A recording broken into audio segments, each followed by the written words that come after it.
Siin asus Karula mõisa värav. Tee viis otse lossi ees asuva suure ümmarguse auringini. Siin pargitee alguses asusid 2 kivist kivisammast, mida rahvas kutsus lõvitulpadeks. Nimelt oli mõisa ajal olnud mõlema samba otsast pronksist lõvikuju, mis läksid sõja ajal kaduma, kuid samas püsis tervena. Mõisa ajal hoiti seda pargiteed piinlikult puhtana. Igal hommikul pühkisid teenijad tee luuaga üle. Eesti Vabariigi saabudes, kui mõisasüda jagati taludeks, siis see osa kuulus pargitalu koosseisu.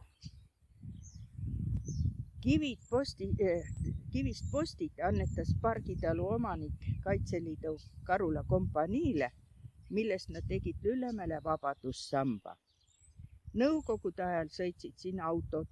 Tee viis sovhoosi kontori ehk mõisaaegse tõllakuuri ette. Oli lai kruusatee.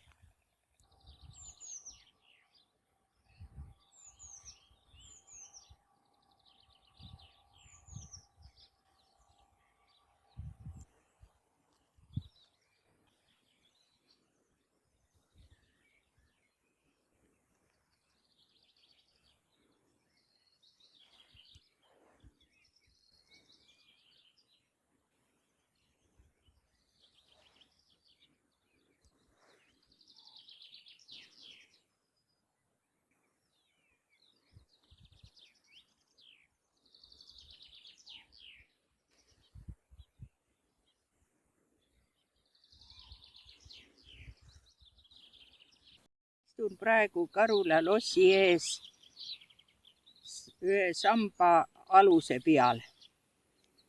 Missugune oli Karula mõisa kõige esimene peahoone, ei ole teada.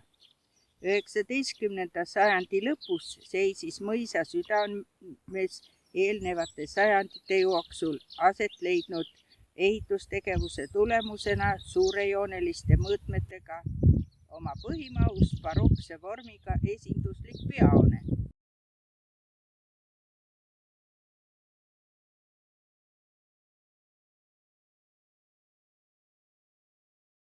Tõi esile massiivne pidulik sammaste ja viiludega sissepääsu ehitis. Koos seda rõhutava 3. korruse ja harjatorniga. Portikuse ülaosa oli kujundatud rõduna, mida kaunistasid ehitusvaasid. Samasugused vaasid asusid ka hoone külgedes akende vahel sinna rajatud nišides. Lossi ees asus suur ümmargune auring. 20. sajandi alguses võttis tollane mõisnik Heinrich von Groote, see oli Noorgroot, ette lossi põhjalikuma renoveerimise. Hoone ehitati ümber neoklassitsistliku stiili järgi. Ümberehitus sai peaaegu valmis 1911. aastal, mille käigus lisati hoone otstesse ovaalakendega kolmnurkne dekoratiivne viil. Sammaste ja viiludega 3-korruselise keskosa kohale lisati 2 ovaalakna ja perekonnavapiga kolmnurkne dekoratiivne viil, mille kohal kõrgus omakorda kuppel. Tuses valitses must tamm, pähkel, vask ja pronks. Laeni ulatuvates peeglites peegeldusid parkettpõrandad. Kaunid nikerdused olid seintel, lagedel kunstipärased freskod ja mosaiik. Laeni ulatuvates peeglites peegeldusid parkettpõrandad. Kaunid nikerdused olid seintel, lagedel kunstipärased freskod ja mosaiik. 1919. aastal hävis hoone tulekahjus. Nimelt lahkus Heinrich von Groote juba 1914. aastal Saksamaale. Loss jäeti Mõnistest pärit komandant Kondi hoole alla. See mees korraldas joomasõpradega, Karulast oli üks suurim joomasõber Mikk Tamm, rahva seas kutsuti teda Põrgu Mikuks ja teised. Lossis sageli joominguid ning lasi kogu varanduse laiali tassida ja maha parseldada. Lõpuks ähvardas teda sellise raiskamise eest paljastamine ja siis ühe joomingu ajal 1919. aastal jaanipäeval süttis loss põlema. Loss põles maani maha. Jäid ainult müürid, mis lubati 1924. aastal ehitusmaterjaliks lammutada ja ära vedada.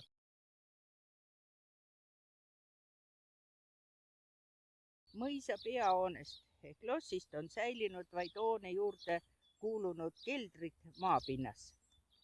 Väheste säilinud hoonete järgi võib oletada, et tootmine, karjakasvatus, viina põletamine ja nii edasi oli peahoone ehk lossi ja pargi piirkonnast kaugemale viidud. Karula sovhoosi ajal ehitati lossi Kroodimäe poolsele otsale kombainikuur ja hiljem varemete keskelt üle tee garaažide, tänapäeval Päästeameti juurde. Säilinud on keldrid ja neid kasutati laoruumidena. Masintraktorijaama ajal oli lossi ees olev suur auring jaotatud tööliste aiamaadeks. Ilmselt oli seal juba talu ajal aiamaa. Mina mäletan seda suurt järele jäänud kivihunnikut.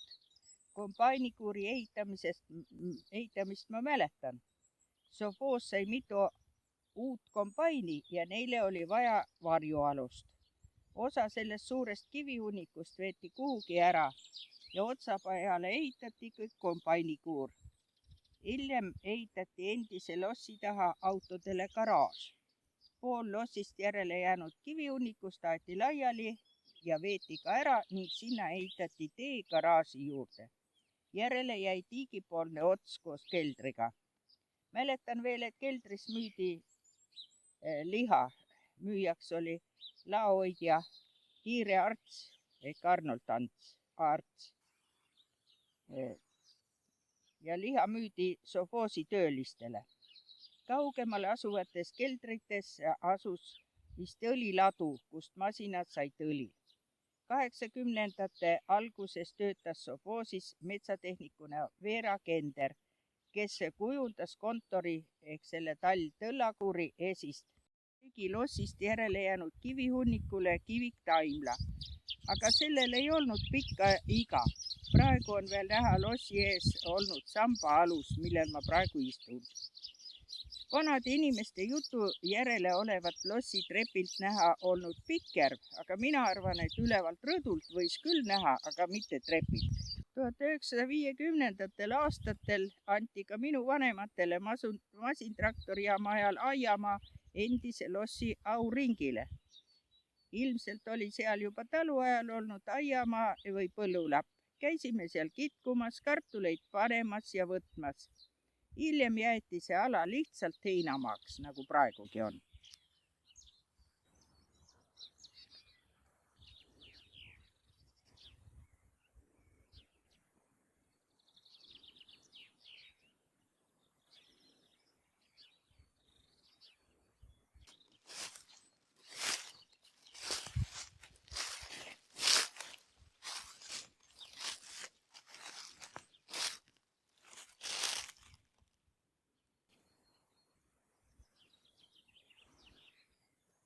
Siin on veel näha siin tee sees viljapuuaia talu piirikivi.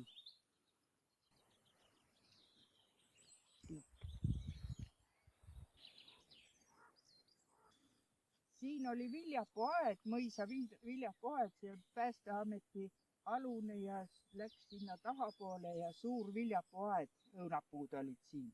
Ja siin otsas oli ka lossi otsas ka kasvuhoone, mis on ühe pildi peal näha.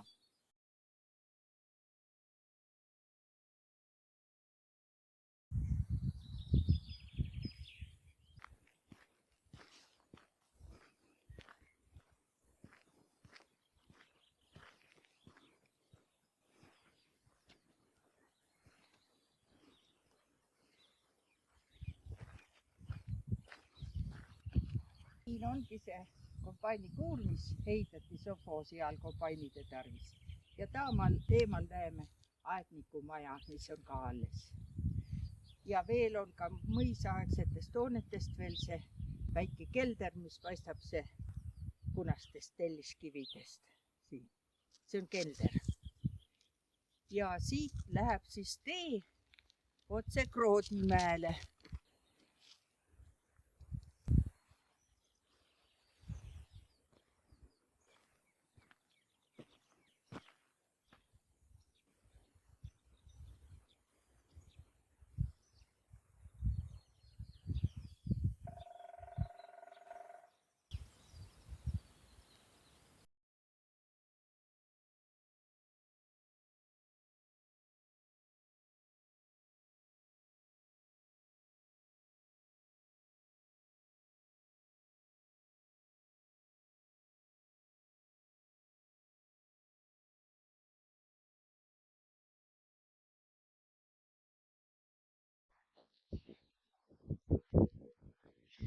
Asume praegu Karula mõisa valitsejamaja ees.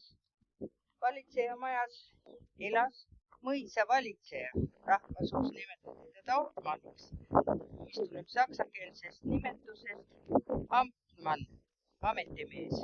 Ta oli mõisniku palgaline abi või asetäitja mõisamajanduse juhtimise alal ja täitis ka mõisapolitsei ülesandeid. Peamiselt olid nad sakslased. 19. sajandi keskel hakati palkama selle ameti peale ka eestlasi. See valitsejamaja on ehitatud arvatavasti 19. sajandi 4. veerandil. Ta on isegi tähelepanu väärika eraldiseisvana kui neorenessants stiilis ehitis. Poole teisekordne maakivist hoone on osalise plekk ja osalise eterniitkatusega. Seda on näha teiselt poolt. Esivasseadi osas on kahekorruseline põlvkividest ehitis, mille üüri pihta on vajutatud kivikillud. Dekoratiivselt üldmõju aitavad kujundada ka täisnurkselt tahutud erivärvilisest graniitkivist hoone nurgad. Need on nii mõlemas nurgas. Ja analoogiliselt on kujundatud ka peauks, mille ees me praegu asume. Maja ilmestab veel sakiline katuse äär, mis meenutab keskaegset kindlust. Ukse kohal siin otse ülesse oli vanasti ristikujuline sakk, kus oli rist sees, sakk oli kõrgem. Aga nõukogude ajal on see lõhutud. Ja parempoolsele otsale liitub siis puitust hoone suure verandaga. Eesti Vabariigi ajal kuulus see hoone pargitalu koosseisu. Nõukogude ajal asus siin kooperatiivi kauplus ja puidust hoone osas söökla. Vasakpoolses osas olid Karula masintraktorijaama ja hiljem Karula sovhoosi töötajate korter. 2002 aastal müüs vald hoone, Karula vald siis, müüs hoone Tarvo Kriisale.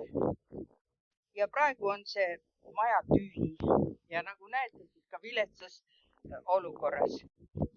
Mis mina mäletan sellest hoonest kõigepealt selle kaupluse osa, sellepärast elasin lähedalt siin ja siis mäletan seda kauplust. Kui nüüd uksest siit sisse läksid, siis oli selline vasakul pool uks, mis viis soolakambrisse. Seal oli soola selline salv ja kui soola tahtsid osta, siis pidi kas oma nõu või kott kaasas olema. Ja siis laaditi sealt soola täis, läks kauplusse, mis kaupluse ruum oli paremat kätt ja said siis maksta.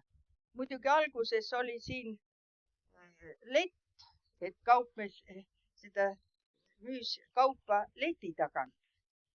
Aga hiljem tulid ka selve need riiulid juurde, kus said ise kaupa võtta.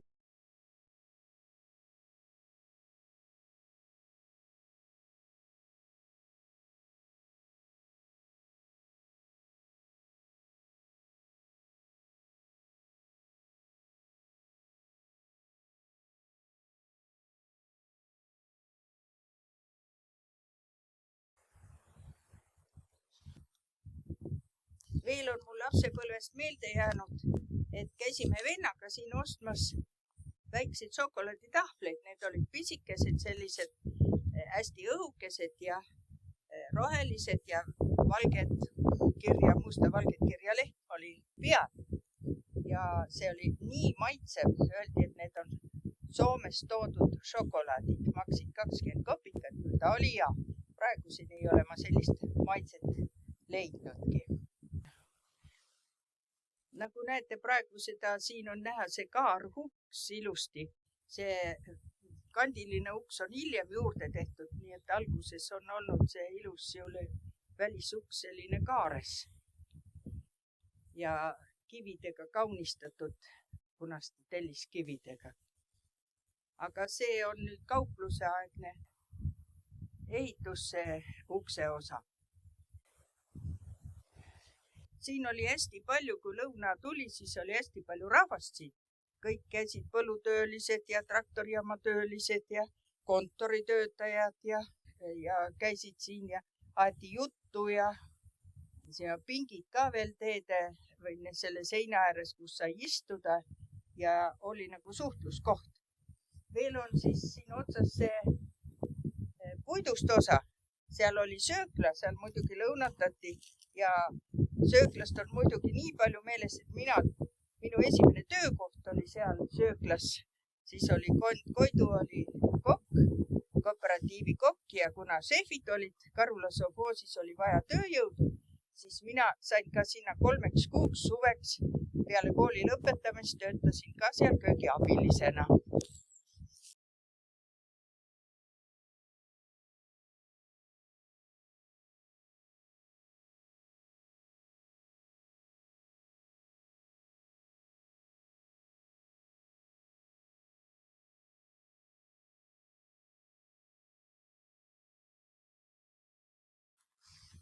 Siin on nüüd sööklasse sisseminekuks.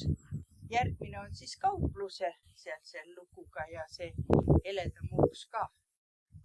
Et kus sai kauplusse kaupa toodi, siis kaubaauto sõitis sinna. Järgmine uks sealt, mis on siis läks korteritesse. Ja seal on nüüd edasi, mis näete seda müüri, seal oli hoone, seukene viilkatusega hoone. Ja seal olid nende korterite, kes korteris elasid, nende puud olid sees ja puukuur. Ja ilmselt oli ka vist kaupluse ja söökla puud seal. Seda ma enam ei mäleta, kust puid pidi tooma.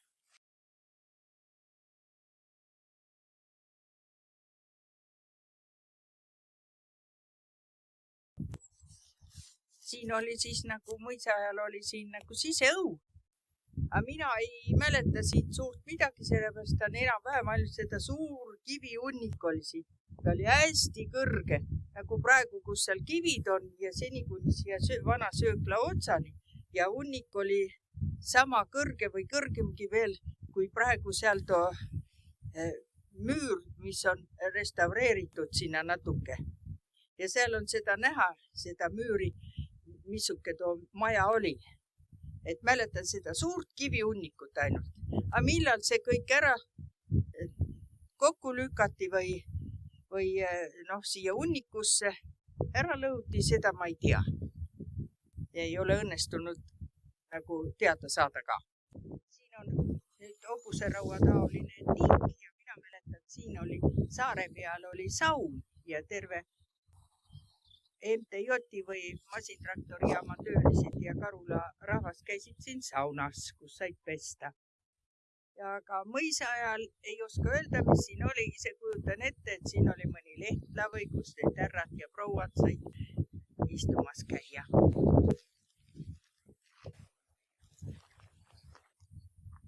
Siin paistab isegi värava nurk olevat või kus see suurem värav on, kus hobustega sai sõita ja siin on isegi värava hing või mis siin on veel. Ja muidugi see graniidist tahutud kivi kah on näha. Selle hoone osa. On jo. Kes see on? Ära mine sinna ka teeb siuhti sulle. Ära puuti. Ai. Ei tule nüüd silma värisust. see on veel see ka. Gymnastik. No, see sulle juba ära filmi.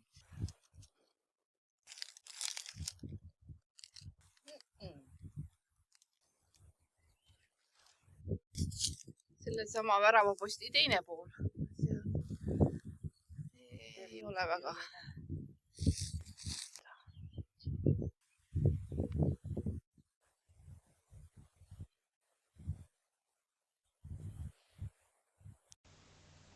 Tall Tõllakuur oli mõisa ajal punastest tellistest hoone.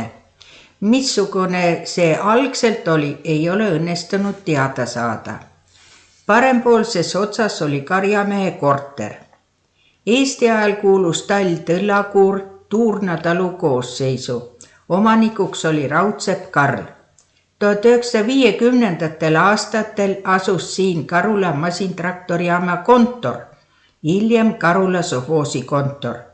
Karula sovhoosi ajal tehti palju ümberehitusi ja maja välimus muutus tundmatuseni. Loen lõigu Juhan Toomepuu mälestuste raamatust Varavalgest õhtuehani. Püstkülikukujuline mõisa õu oli piiratud ühest otsast valitsejamajaga, kelle kontori aknad olid õue poole. Valitsejamaja vaadates paremat kätt oli Aidamehe korter oma sissekäiguga ja teine uks umbes 40 samm Aidamehe uksest edasi viis koridori, kust paremat kätt sai tallmeistri korterisse. Otse uksest Sadulsepa korterisse ja vasakut kätte hästi suurde pika laua ja pinkidega tööliste kogunemisruumi, kus Kubjas andis töölistele töökorraldused. Tööliste ruumist viis paremat kätt uks tallmeistri hobuse riistade lattu ja otse uks hobuste talli. Hobuste talli lõppu piiras veel otsa talli uksega õue poole ja selle järele Bongroote sõiduhobuste tall, Tõllakuur ja Karjamehe korter. Aga nendel polnud uksi õue poole. Seda majade plokki piiras pargi poolt küljelt pikk ja kõrge müür, mille äärde oli tehtud vankrite ja regede panipaik. Ja tagant äärde viis kitsas käik valitseja Aidamehe ja tallmeistri sigade lauta, kus oli väike jalgvärav pargiteele. See uks oli aga enamasti lukus. Võtmed olid valitseja ja Aidamehe ning tallimeistril. Kõigil võõrastel tuli kasutada peaväravat, mis öösel suletud oli, välja arvatud väike jalgvärav suure värava sees. Suure värava sulgemine ja avamine oli öövahi kohustuste hulgas. Väljastpoolt vaadates oli müüri keskkohal torn ja torni otsas mõisa lokukell, kust alla rippus kellanöör, millega kellale sõidu sisse sai teha. Selle käsitamine nõudis pisut harjumist. Muide, suvel löödi lokukella kella 8, 10, 2, 4 ja õhtul kell 8. Nii tegi tol ajal mõisa moonakas suvekuudel 12 tundi päevas tööd. See on hommikul kella 4-st 8-ni, kella 10-st 2-ni ja kella 4-st 8-ni õhtul. Talvekuudel oli tööd 8 tundi. Kella 8-st 12-ni ja kella 2-st 6-ni. Kogu selle masinavärgi pani liikuma lokukell. Välja arvatud kell 4 hommikul, see oleks sakste und seganud.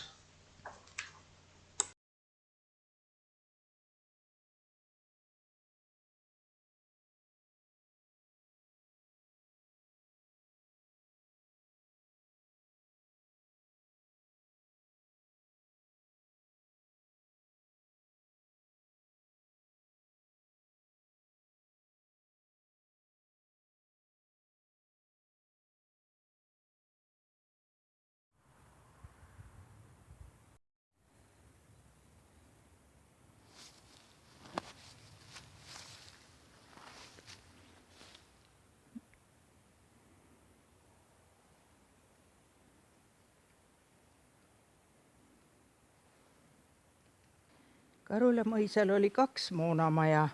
Üks, mille ees me praegu seisame, on üks ja teine oli Viinakoja järve ääres, kus oli see viinavabrik. Ja millest tänaseks on ainult varemed järel. Aga see hoone on säilinud enam-vähem nii, nagu ta siis mõisa ajalgi oli.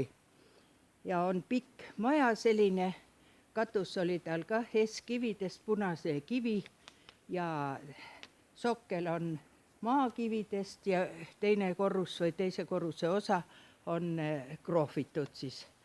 Aga eriti ilusad on või kuidas öelda, tähelepanu väärivad need nurgad, hoone nurgad. Ja need on säilinud ka praegusel aja kombel. Need on esile, nagu need nurgad on tõstetud tahutud graniitkivist, sellised rombikujuliselt. Ja seda mõisa ajal olid siin siis mõisatöötajad, elasid siin, kes mõisas tööl käisid. Ja Eesti ajal kuulus see hoone Pargitalu koosseisu. Nõukogude ajal oli siin Pikkjärve raamatukogu ja Pikkjärve rahvamaja. Kuna Pikkjärve raamatukogu asus vanasti Vissi kiriku juures, aga seal oli vähe ruumi ja siis toodi siia. Ja see on siit esimesest uksest sisse minna, on siis see raamatukogu ruumid olid. Aga teisele korrusele ei läinud, see oli juba saali osa seal teise korruse peal. Aga siin oli 2 tuba raamatukogu jaoks. Ja esimeseks raamatukogu juhatajaks oli siin siis Linda Anton. Ta oli preestriproua siis kunagi olnud. Ja hiljem ka oli kuni 60. aastani. Ja pikka aega oli siin ka Anne Aints ja viimaseks oli siis Mare Pooland. Ja raamatukogu likvideeriti kuskil 70. aastate lõpus ja kõik need raamatud viidi siis ära Lüllemäe raamatukokku ja siin siis kadus raamatukogu. Teine uks siit oli Sovhoosi traktorist Kontsarenko elas siin, tema korter oli siit teisest uksest. Edasi läheb see 3. uks. 3. uksest läks ülesse rahvamajja, Pikkjärve rahvamajja. Ja seal puutrepp läks ülesse, siin esimese korruse peal, see esimene aken, see oli siis Uudi Juhani korter, ta oli ka Sovhoosi traktorist, elas koos emaga siin. Teise korruse peal puutrepist ülesse oli siis rahvamaja. Rahvamajas toimusid ka Pikkjärve kooli peod, kõik kevadpeod ja jõulupeod ja need olid kõik, kooli rahvas oli siin ja toimusid peod. Muidugi ka kolhoosi ja sovhoosi peod olid siin. Edasi selles 4. uksest, ma ei mäleta enam, kes seal elas, aga viimases ukses seal elasid, perekond Sõna elas nagu seal. Ja viimasena vist Leegiste Ann, Leegiste Viktori ema. Ja siit läks nüüd tee, kuidas sai poe juurde, siin oli tiik ilusti, oli ilus ümmargune tiik, ta oli hooldatud ka ja siit läks siis teerada sinna puudeni välja ja läks siis üles poe juurde ja söökla juurde. Edasi olid, siin on näha praegu ka see kallas ja siin kõrval see muruplats siin olid töötajate aiamaad siis, kartul ja kapsad ja kõik, mis siin kasvasid igal ühel, kes siin majas elasid ja ka kes elasid seal valitseja majas, nende aiamaal.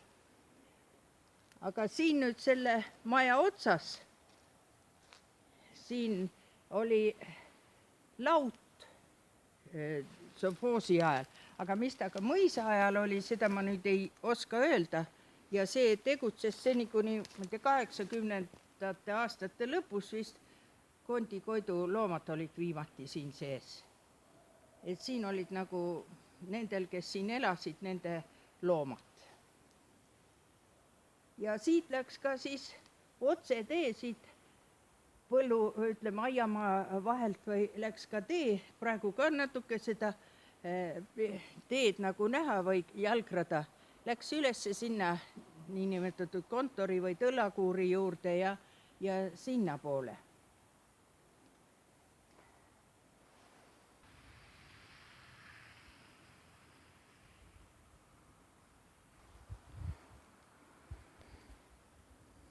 Seal Pikkervee rahvamaja osas oli siis ka kino näidati ja seda oli kord nädalas oli kinoõhtu. Peale kino oli mõnikord ka tantsupidu või tantsisid kinolised ja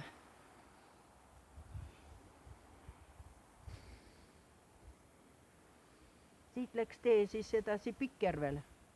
Ja siin on ka mõisa ajal ilmselt on siin see puude rivi läks seni kuni sinna metsatukani välja. Need, mis need on, tammed ja mis siin veel on kõik need lehtpuud. Ja ilmselt siis, kui mõisnik sealt Kaagervest tuli, Kaagerve mõisast, siis tuli ta seda teed mööda siia mõisasse.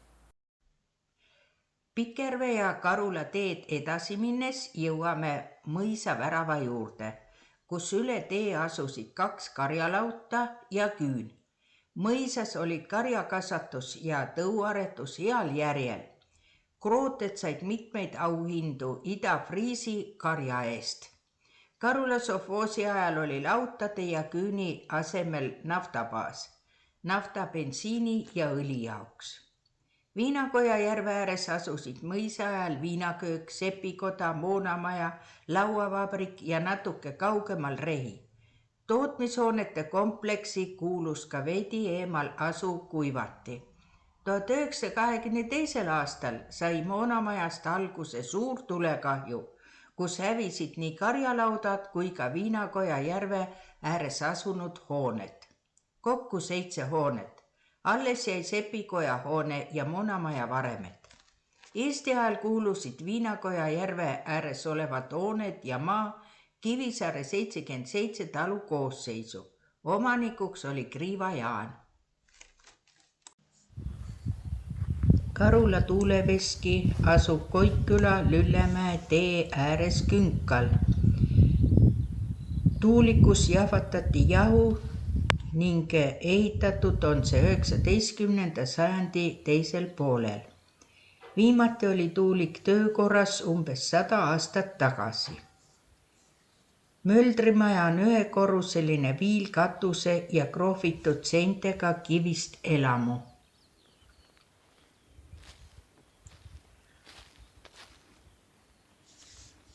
Hoone räästas on jõuline profileeritud karniis. Selle aluselt krohvitud seinapinnad olid värvitud roosaks. Ehitatud on Möldrimaja arvatavasti nagu tuuliki 19. sajandi teisel poolel. Mõlemad hooned on muinsuskaitse all. Mäletan, et siin oli rohkem hooneid, laut, puukuur ja saun. Need olid ilmselt talu ajal ehitatud. Koikküla poolsel osal oli suur õunaaed, ümbritsetud võrkaiaga. Keset aeda oli väike valvuriputka. Seal pidas Leer Eduard öösiti valvelt, et õunu ei saadaks varastama tulla. Tänaseks on õunaaed hävinud ja selle asemel on näha küntud põldu. Tegemist on Hollandi tüüpi kivituulikuga. Tuuliku fassaadi viimistlus ei ole säilinud. Samuti on hävinud veski puust pea ja labad. Karula mõisa tuulik on ainulaadne Eestis selle poolest, sest on peaaegu üleni punastest tellistest ehitatud ning mitmetahuline. Veski põhja pool on veel märgata kivihunnikut, mis märgib endise pullikõrtsi aset. Kõrtsist räägin veidi hiljem pikemalt. Veski kuulus mõisa ansamblisse, mille omanikud olid baltisakslased von Krooted.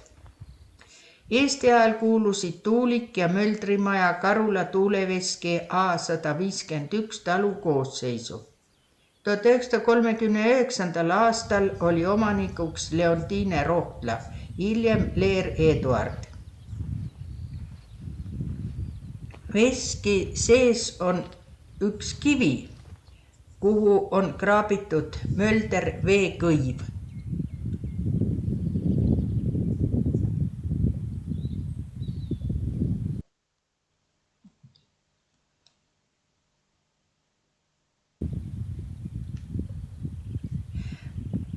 Vanade inimeste jutu järele oli asunud tuuleveski läheduses pullikõrts.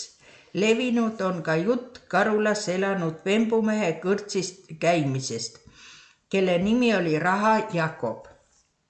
Raha Jakob olnud üldse suur vembumees. Kord purjutanud ta Karula mõisa tuuleveski juures pullikõrtsis ja pildunud vaskmünte poisikestele kõrtsi põrandale. Sellest oli ta nimigi Raha Jakob. Oli juba öö, raha otsas, kuid mees ei lahku, norib aga kõrtsmikult uut viinakortlit ja õlletoopi.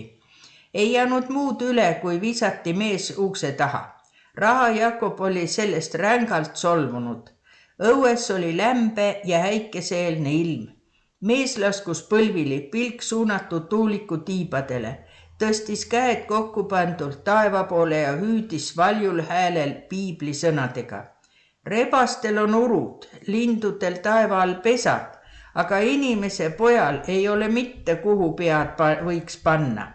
Issand Jumal, tõmba tuult ja tormi, läkita oma keerubid, karista ülekohut ja lase maha murda need Lutsiferi jäärasarvet. Ei möödunud tundigi, kui tuli kohale tugev äikese hiil ja murdis valju raginaga tuuliku tiivad. Raha Jakob oli rahul. Teostus kättemaks kõrtsmikule, kes oli veskis möldriks.